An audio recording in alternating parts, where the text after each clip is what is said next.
Bonjour, Richard Chelza, agriculteur, installé à Saint-Louis, dans le cadre de l'échange Sénégal-Guadeloupe dans le domaine de la restauration. Donc, les élèves du lycée Bastaro sont venus voir mon jardin et je leur ai proposé je leur ai fait certaines suggestions en leur disant que ce que nous mangeons, notre santé dépend de ce que nous mangeons, et surtout s'ils sont dans le domaine de la restauration, leur disant que vraiment nous avons un sol propre, nous avons des agriculteurs qui sont là avec des bons produits pour leur permettre de travailler, d'allier la tradition et la modernité, c'est-à-dire les plantes traditionnelles. Je leur ai parlé tout à l'heure du pourpier, j'ai aussi parlé du cochlearia, on a vu le manioc, on a vu la patate douce, on a vu l'igname.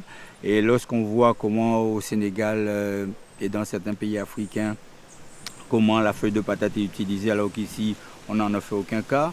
Les feuilles de manioc aussi c'est pareil, c'est très riche. Et de voir comment ces ingrédients-là ne sont pas utilisés.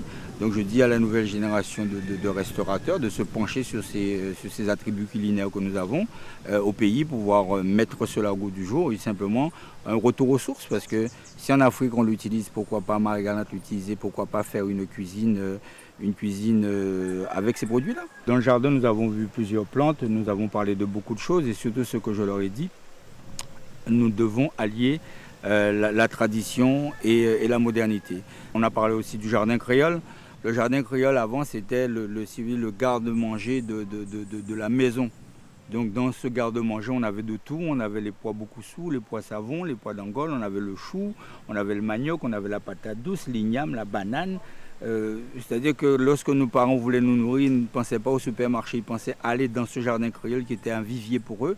Donc voilà d'où l'idée de mon jardin aujourd'hui.